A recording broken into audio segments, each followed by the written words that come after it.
Esta obra marianera la novela trata de la vida de una adolescente María llamada Marianela, en honor a su madre Canela, la cual se suicidó. María era una chica de rango fisonómico y feo, y un cuerpo infantil no acorde a su edad.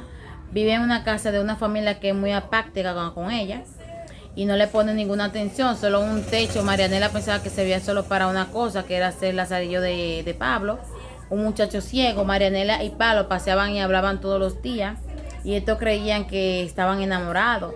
Un día a Pablo se le presentó la oportunidad de curar su ceguera mediante la intervención quirúrgica de Teodoro Golfi, que es el doctor. A Nela no le agradaba mucho esto, porque si se curaba a Pablo descubriría su fealdad y la dejaría por su prima Florentina.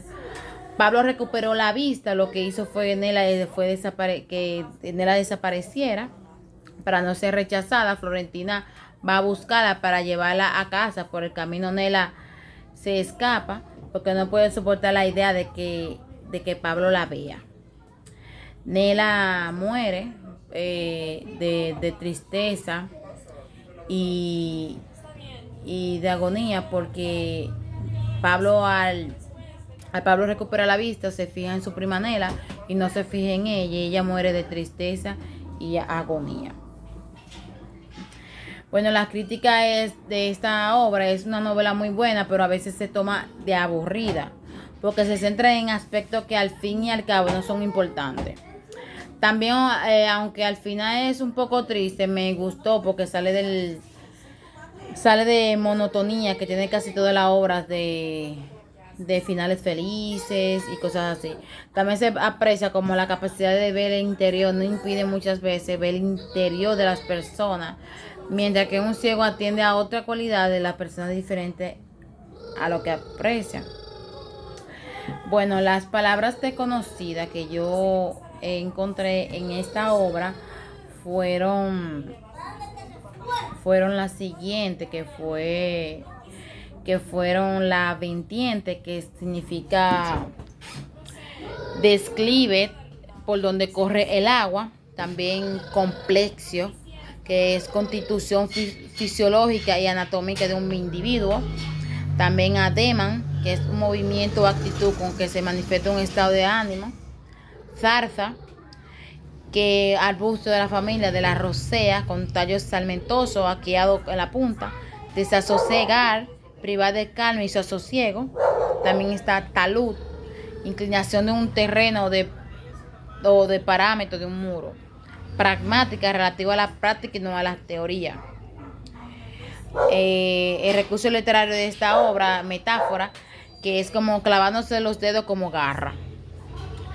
Vino tranquila y oscura la noche, en cuyo negro seno murieron poco a poco los últimos rumores de la noche solienta. Tenemos también la comparación, sostener entre sus cabellos una comunidad de los Florentina. Nela se puso como amapola. También epíteto, escabroso sendero, horrenda trabasca. Las hipérboles son gobernaba todas las casas como una gobernada el más sabio príncipe de su estado. Es un hombre inmóvil y sin expresión, cual muñeco de piedra. Posición del narrador en la tercera persona. Habla como es una trama de la obra, como contando la historia, sino el locutor está contando la historia de una forma ya diferente a como es. También el tema siguiente son microcuentos y poemas. Estos son 2 microcuentos y un poema. El primero es El gigante egoísta de Oscar Wilde. Este es un cuento de hadas escrito por el poeta, escritor y dramaturgo británico islandés Oscar Wilde. Fue publicado por primera vez en el 1888 en El Principito Feliz y otros cuentos, junto a otros 4 cuentos del autor. El gigante egoísta de Oscar Wilde es un género cuento. Su género es cuento de hadas, literatura infantil. El idioma es en inglés. Título original There Safety Here. Disculpe, no sé pronunciarlo en inglés. países de historia es de Reino Unido. Fecha de la publicación fue el 16 de mayo de 1888.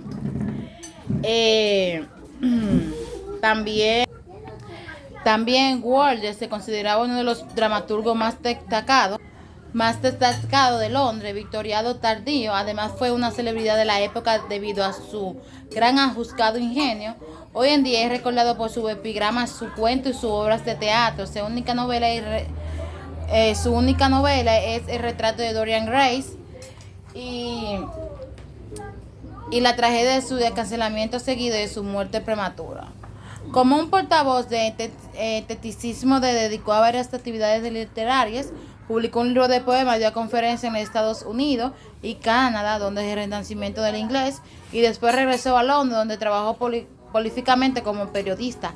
Conocido por su ingenio mordaz, su vestido extravagante y sus brillantes conversaciones de Walter, se convirtió en una de las mayores personalidades de su tiempo. También Walter publicó El Príncipe Feliz y otros cuentos en 1848 y escribió regularmente historias de la hada para la revista. En 1891 se publicaron 2 colecciones más, En Crímenes de Love, Arthur Savile y otras historias, y En Sentimiento de una casa de la Granada. Fue dedicada a su esposa, y Retrato del Señor Ward, que Ward había comenzado en 1887 y fue publicado por primera vez en Blackwood Magazine. Ay, padre. El género de Gigante Egoísta es ficción. El gigante egoísta tiene un gran jardín. Aunque habían estado fuera por 7 años, unos niños aprovecharon que el gigante va de visita a casa de un ogro para disfrutar de su jardín. Bueno, cuando una tarde el gigante va de visita a su casa de un ogro para disfrutar de su jardín. Cuando una tarde el gigante regresa a visitar a su primo, sorprende a los niños, lo echa y construye un muro para evitar que vuelva. Pero si los niños en el jardín reina la tristeza. Los árboles no daban flores ni frutos, los pájaros no trinaban y no hubo ya primavera en él, solos invierno. Pasando el tiempo, los niños entraron al jardín por una abertura y todo el lugar se reverdeció. El gigante quedó maravillado y pensó que había sido egoísta. Derribó el muro y él mismo invitó a los niños a jugar. A poco notó un muchacho muy pequeño que no podía trepar a un árbol y que se sentía como desechado. El gigante ayuda al muchacho a trepar a un árbol y el que quiere subir al niño agradecido le besó. Tras ello el gigante anunció: desde ahora este vuelto jardín, querido niño, y derribó como se había propuesto el muro. Los niños a partir de entonces juegan y se divierten libremente en el jardín. Pero el niño al que el gigante ayudó y al que más cariño tomó no lo volvió a ver. Muchos años más tarde el gigante es viejo y débil, despierta una mañana de invierno para ver que los árboles en una parte de su jardín en plena floración, y cuál fue su sorpresa al descubrir al niño que tanto deseaba volver a ver bajo un hermoso árbol blanco. Pero el niño estaba herido y el gigante furioso ante la idea de que alguien le hubiera hecho daño. Y el gigante dice: ¿quién se atrevió a herirte? Pues las palmas de su mano se veían las señales de 2 clavos y los mismos señales se veían en los piececitos. ¿Quién se atrevió a herirte?, gritó el gigante. Dímelo para que pueda tomar mi espada y matarlo. No replicó el niño, pues estas son las heridas de amor. ¿Quién eres?, dijo el gigante, y un extraño temor lo invadió, haciéndole caer de la rodilla ante pequeños y el niño, que en realidad era Jesucristo. Sonrió el gigante y le dijo: una vez me dejaste jugar en tu jardín, hoy vendrás conmigo a mi jardín, que es el paraíso. En esta tarde los niños encontraron al gigante muerto bajo el árbol, cubierto de flores y feliz.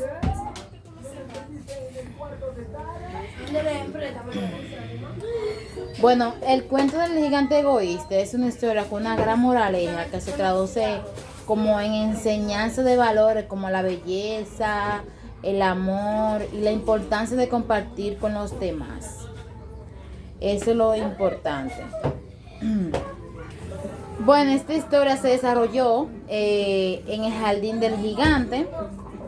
También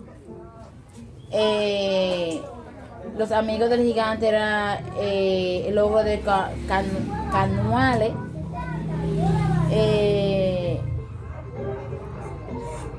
El gigante se llamaba también los cíclopes. Los cíclopes. ¿A qué te refieres con eso?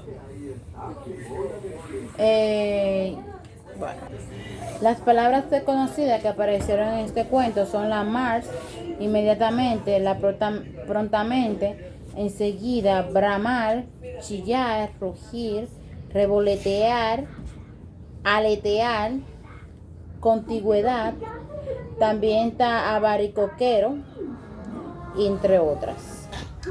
El otro microcuento que yo leí se llama Mi Otro Yo, de Mario Benedetti. Este fue publicada en 1968. Aquí. Mario Benedetti nació en Uruguay en 1920. Fue escritor, dramaturgo, ensayista y poeta. Integró la generación del 45. Fue escritor, dramaturgo, ensayista y poeta. Integró la generación de los 45 junto a la idea Vilariño y Juan Carlos Onetti, entre otras. Falleció en Montevideo, Uruguay, en el 2009. Sus obras fueron Cuento esta mañana y otro encuentro, esta mañana y otro cuento, El del último viaje, el otro cuento de montevideano. Dramas, el reportaje Idea y Vuelta, Pedro el Capitán, El viaje de salida, novela ¿Quién de nosotros?, La tregua, Gracias por el fuego, poesía La víspera indeleble, Solo mientras tanto, Te quiero. El microcuento que le voy a estar mencionando se llama El Otro Yo. Bueno, este trataba de un muchacho corriente en lo que los pantalones se le formaban rodilleras, leía historietas, hacía ruido cuando comía, se metía los dedos a la nariz, roncaba en la fiesta, se llamaba Armando, corriente en todo menos en unas cosas, tenía otro yo. El otro yo usaba ciertas poesías en la mirada, se enamoraba de la actriz, mentía cautelosamente, se emocionaba en los atardeceres. Al muchacho le preguntaba mucho su otro yo y le hacía sentirse incómodo frente a sus amigos. Por la otra parte, el otro yo era melancólico y debido a ello, Armando no podía ser tan vulgar como era su deseo. Una tarde Armando llegó cansado de trabajar, se quitó los zapatos, movió lentamente los dedos de los pies, se encendió la radio.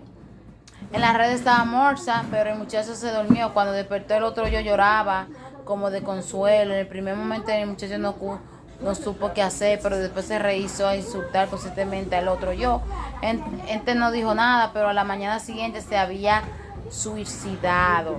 Al principio la muerte de otro yo fue un rudo golpe para el pobre Armando, pero enseguida pensó que ahora sí podía ser como enterramente vulgar. Ese pensamiento le confortó. Solo llevaba 5 días de luto cuando salió a las calles con el propósito de lucir su nueva y completa vulgaridad. Desde lejos vio que se acercaba a su amigo. Eso le llenó de felicidad e inmediatamente estalló en risotada. Sin embargo, cuando pasaron cerca de él, no notaron su presencia.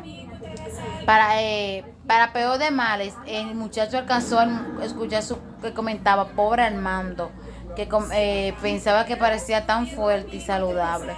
El muchacho no tuvo más remedio que dejar de reír y al mismo tiempo sintió la altura de interno ahogo que se parecía bastante a la nostalgia, pero no pudo sentir auténtica y melancolía porque todas las melancolías se las había llevado el otro yo.